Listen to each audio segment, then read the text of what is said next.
एक पोएम सुनी होगी हम सभी ने, चंदा मामा दूर के, कंटिन्यू आगे करो, हुए पकाए दूर के। तो सबसे पहले गुड मॉर्निंग टू ऑल।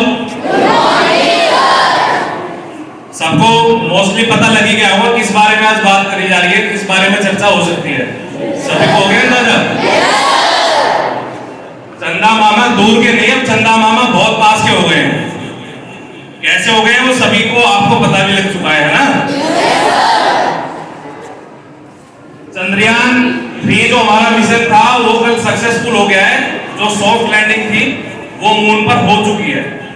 यानी मून की जितनी भी जानकारियां हैं, जितनी भी हमें रिसर्चेस करनी है, वो सभी हमारे पास तक पहुंचती रहेंगी। इसके बारे में आज थोड़ा सा डिटेल में बातें करेंगे।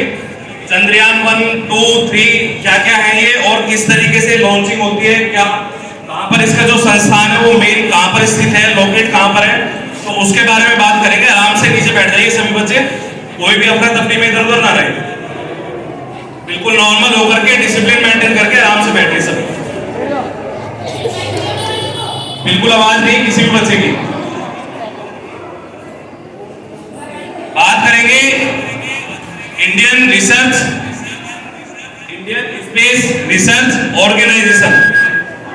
इंडियन स्पेस रिसर्च ऑर्गेनाइजेशन के बारे में आज बात करेंगे। We can shortly name it ISRO. सभी ने सुना है? सभी ने सुना हुआ है ना?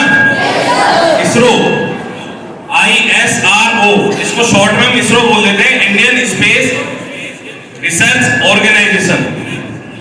इसका वर्क क्या होता है? इसका वर्क ये होता है कि तरह तरह की इसमें रिसर्चेस चलती रहती है। जो हमारे साइंटिस्ट हैं वो रिसर्च करते रहते हैं, इंजीनियर्स जो होते हैं, साइंटिस्ट जो होते हैं, वो रिसर्च कर करके अपने जो एक्सपेरिमेंट्स होते हैं उनको देख के, यानी एक्सपेरिमेंट कर करके ऐसा एक मौका लेकर के आते हैं जो हमने कल देखा। जो चंद्रयान 3 लॉन्च हुआ था ये 14 जुलाई 2023 को दोपहर के 2:35 पे। सभी के पास तक आवाज पहुंच रही है?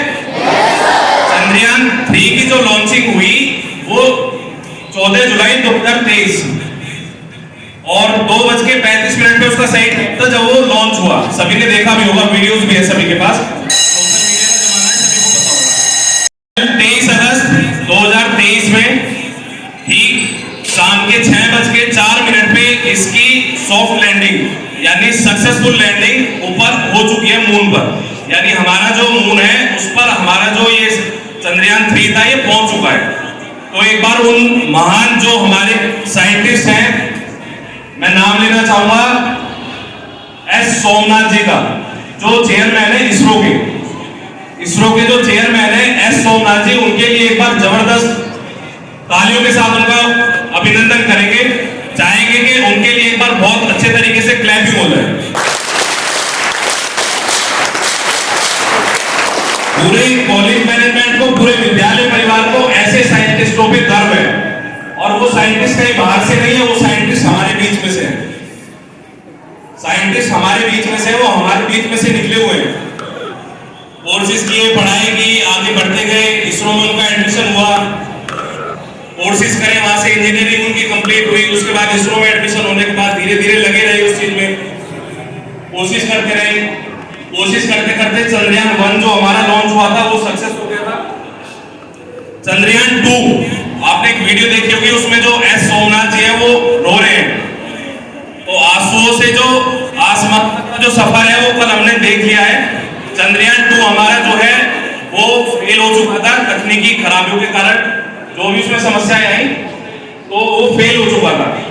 चंद्रयान 2 का फेल हुआ जब आपने देखा भी होगा, हमारे भारत के जो प्रधानमंत्री श्री नरेंद्र मोदी जी उनको गले लगा करके उनको सांत्वना दे रहे थे कि कोई बात नहीं, आप कोशिश करिए, पूरा भारत देश आप सभी के साथ है। वो कोशिश कल रिजल्ट लेकर के आई है। चंद्रयान 3 हमारा मून पर पहुंच चुका है। इसके कुछ स्पेशल फैक्ट्स हैं, मैं आपको बताना चाहूंगा। ये भेजा क्यों गया है ऊपर, मून पर भेजा क्यों गया है, इसके कुछ स्पेशल फैक्ट्स हैं। जो कुछ फैक्ट्स का अंदाजा भी लगाया जा रहा है, क्योंकि साइंटिस्ट हैं तो सारी बातें नहीं एकदम से शेयर हो पाती। जो अंदाजा लगाया जा रहा है वो ये लगाया जा रहा है, जब ये ऊपर पहुंचा है सबसे पहले तो इसको इसको बनाने का जो मोटिव है, पहुंचाने का मोटिव है, सबसे मेन मोटिव है हमारा स्पेस का एक स्टेशन बने। यानी हमारा जो ब्रह्मांड है, पूरा यूनिवर्स है, जो मंगल ग्रह है, बुध ग्रह है, उन तक पहुंचने के लिए एक स्पेस का स्टेशन बन जाए। स्टेशन मतलब जब पृथ्वी से चले तो चंद्रमा पर पहुंचे, चंद्रमा से भी काफी दूर मंगल ग्रह, बुध ग्रह, तो सर्च करने के लिए इसको एक स्पेस स्टेशन के रूप में बताया जा रहा है कि इसको एक स्पेस स्टेशन बनाया जाएगा, ऐसा अनुमान है। स्पेस स्टेशन कैसे बन सकता है? यहां से जब चंद्रयान 3 ऊपर पहुंचा तो फ्यूल जो है वो लगभग सारा खत्म हो जाता है। फ्यूल की तो व्यवस्था नहीं है, हर चीज को जाने में, हर व्हीकल को जाने में ईंधन लगता है, तो इसका जो फ्यूल है ऑलमोस्ट लगभग खत्म हो चुका है। अब वहां पर रिसर्चेस ये हो रही है कि हाइड्रोजन और ऑक्सीजन को मिला करके ये जो फ्यूल है इसको बनाया जाए। अगर ये फ्यूल बनाया जाता है तो वहीं से फ्यूल को कन्वर्ट करके वहां पे पानी की खोज की जा रही है कि पानी वहां पर है या नहीं है, बर्फ है या नहीं है, उस तरीके की खोज ये सारी वहां पर करने के लिए भेजा गया है। सबसे मेन तो तकनीकी जो हमारी यानी टेक्निकल जो हमारी लाइन है वो काफी आगे पहुंच जाएगी, नेक्स्ट जनरेशन में पहुंच जाएगी बिल्कुल। ये इस मकसद से भेजा गया है ऊपर। तो जब ये स्पेस स्टेशन बनेगा तो हमें आसानी रहेगी मंगल ग्रह पे जाने पे, बुध ग्रह पे जाने पे। यहां से पहुंचे चंद्रमा तक पहुंच पाते थे। उसके बाद से अब ये रिसर्चेस की जाएगी इस माध्यम से कि वहां पर बुध ग्रह पे, मंगल ग्रह पे जीवन है या नहीं है।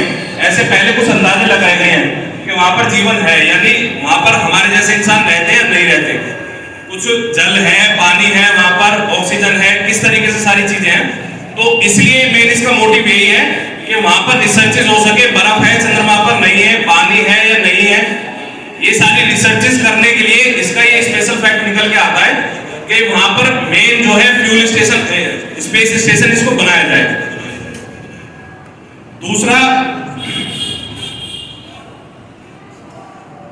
जो एस सोमनाथ जी है हमारे, एस सोमनाथ जी ने जो एक LMSV करके, LMS करके कुछ व्हीकल का नेम है इसका, जो जिस मशीन से ऊपर तक पहुंचाया गया है, उसके अंदर जो मशीन है उसका जो निर्माण हुआ है वो पहले आज से 8-10 साल पहले अमेरिका के पास था केवल, और बाहर की जो कंट्रीज थी उन्होंने हमें तकनीक बताने के लिए मना कर दिया था। ये जो तकनीक थी इसको बताने के लिए हमें मना कर दिया था कि हम आपको ये नहीं बता पाएंगे कि इसमें कौन सा इंजन लगाया गया है और किस तरीके से पहुंच सकता है ऊपर। कम से कम 30-40 साल पहले अमेरिका का जो चंद्रयान है वो हमारे उस पे मून पर है ऑलरेडी। तो अमेरिका फर्स्ट नंबर पे है तकनीकी क्षेत्र में भी, हर तरीके से अगर कह सके तो अमेरिका के बारे में यदि हम बात करें तो अमेरिका फर्स्ट उस पे आता है। अब भारत एक ऐसा पहला देश बन चुका है जिसने चंद्रमा के साउथ पोल पे यानी दक्षिणी ध्रुव पर अपना अड्डा जमा लिया, एक तरीके से कह सकते हैं। तो एक बार क्लैपिंग हो जाए उन साइंटिस्ट के लिए, बहुत गर्व की बात है, पूरे देश के लिए बहुत गर्व की बात है। इस तरीके की रिसर्चेस जब होती हैं, जब आपने लाइव वीडियो देखी होगी, कल मैंने शेयर किया था सभी ग्रुप्स में, आए थे ना सबके पास, लाइव देखा था, कितने बच्चों ने देखा था? एड्रेस करेंगे, सभी ने लाइव देखा था। लाइव जब देख रहे थे तो किस तरीके से वो उम्मीद लगाए बैठे थे, साइंटिस्ट देख रहे थे आप? साइंटिस्ट जो थे वो पूरी बड़ी स्क्रीन चली हुई थी और किस तरीके से वो उम्मीद लगाए हुए बैठे थे, मुंह लटके हुए थे सभी के। एक अंदर जो डर रहता है ना कि पहुंचेगा नहीं पहुंचेगा, क्योंकि उससे पहले ऑलरेडी चंद्रयान 2 हमारा फेल हो चुका था, तो सभी के मन में डर था। लगभग 650 करोड़ की 650 करोड़ की इनकम को लगा करके उसे बनाया गया, जिसका डर भी था कि पहुंचेगा नहीं पहुंचेगा। पैसों की अगर एक तरफ बात रखते तो सबसे मेन ये था कि भारत टेक्नोलॉजी में जो आगे निकलना है उसका कैसे होगा, टेक्नोलॉजी के क्षेत्र में जो उस चंद्रयान 3 के माध्यम से आगे निकला जाएगा। अगर ऐसा नहीं हुआ या क्रैश हो जाता है, फेल हो जाता है, कुछ तकनीकी टेक्निकल प्रॉब्लम आ जाती है, तो अगर वो फेल हो जाता है तो किस तरीके से होगा, फिर मेन उस चीज का डर था। जब हम देख रहे थे उसमें वीडियो में तो किस तरीके से वो साइंटिस्ट सारे जो वैज्ञानिक हमारे किस तरीके से उम्मीद लगाए बैठे हुए थे, देखा था सभी ने? वो बिल्कुल लाइव लिंक आप सभी के साथ शेयर किया था मैंने।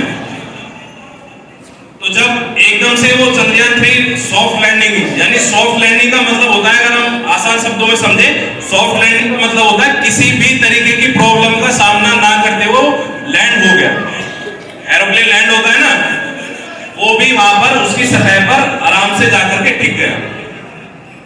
उसके बाद उसमें से रोवर लैंडर जो होते हैं हमारे, वो निकले। उसके बाद में आप सभी को एक फोटो अगर मैं दिखाना चाहूं, यहां से दिखेगी नहीं फोटो, नेशनल एम्बलम की है। उसमें हवा तो होती है वहां पे, तो उसपे जो उसके टायर के निशान है और बीच में नेशनल एम्बलम है हमारा, राष्ट्रीय प्रतीक जिसे कहा जाता है, वो उसमें है। और इसरो का जो लोगो है वो उसमें हुआ है।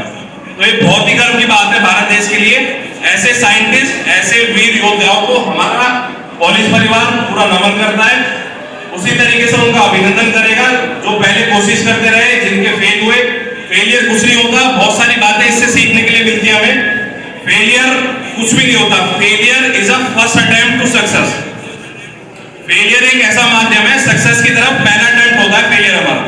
जब हम फेल होते हैं तो हमें कॉन्फिडेंस आता है। एक दो ऑप्शन निकल जाते हैं, फेल होने के बाद दो ऑप्शन निकल करके आते हैं। सबसे पहला आता है या तो टूट के वहीं पर रह जाओ, होता है नहीं होता, होता है ना। फेल होने के बाद चाहे वो एग्जाम हो, चाहे कोई रिसर्च हो, चाहे किसी भी तरीके का वर्क हो, जब हम फेल हो जाते हैं तो पहला ऑप्शन यही होता है हमारे पास कि हम टूट जाएं, यानी मन उदास हो जाता है, कॉन्फिडेंस डाउन हो जाता है, स्टेमिना डाउन हो जाता है। दूसरा ऑप्शन क्या आता है? दूसरा ऑप्शन ये होता है कि उस फेलियर से ही सीख लेते हुए उसमें क्या कमियां रही, क्या खामियां रही, उनको अपने पास लेकर के उन पे वर्क करना, उन पे वर्क शुरू कर देना। और धीरे धीरे कोशिश करते करते वो वहां पर उस सक्सेस में पहुंच जाते हैं, चाहे उसमें हम हो, कोई भी हो। तो फेल जो भी बच्चे होते हैं, कभी भी उदास ना हो, कभी भी मन को थोड़ा ना करें। मैं यही मैसेज देना चाहूंगा आप सभी को, failure is a first attempt to success. Success के लिए पहला अटेम्प्ट होता है फेलियर। चंद्रयान 2 फेल हुआ, ये तो प्रैक्टिकल एग्जांपल है सभी के सामने, प्रैक्टिकल एग्जांपल है ना। चंद्रयान 2 फेल हो गया था। जो एस सोमनाथ जी थे वो रो रहे थे, उनकी एक वीडियो वायरल हुई थी और मोदी जी उनको गले लगा करके उनको सांत्वना दे रहे थे कि कोई बात नहीं, कोशिश करिए। कोशिश की और कल रिजल्ट आ गया हमारे सामने। तो कोशिश करने वालों की कभी हार नहीं होती। कोशिश करते रहो, मन लगा के पढ़ाई करो, मन लगा के अपना जो भी वर्क कर रहे हो दिल लगा के कर दो, पागलपन के साथ कर दो। पागलपन के साथ जिस दिन ये वर्क कर दोगे ना, जिस काम में भी तुम लगे हुए हो, जिस भी फील्ड में लगे हो, अगर पागलपन के साथ आप उस काम को करते हैं, बुद्धिमानी के साथ करते हैं, तो 100% गारंटी है कि आप अपने जीवन में सक्सेस हैं, सक्सेस हो जाएंगे। कंफर्म इस बात की गारंटी है और कोई भी दे सकता है। पागलपन के साथ कर दो उस काम को बिल्कुल। तो एक बार मैं पूरे विद्यालय से, जितने इस हॉल में, ऊपर स्कूल में, कॉलेज में जितने भी टीचर्स हैं, जितने भी बच्चे हैं, सभी से मैं चाहूंगा एक बार जोरदार क्लैपिंग उन सभी साइंटिस्ट के लिए हो जाए।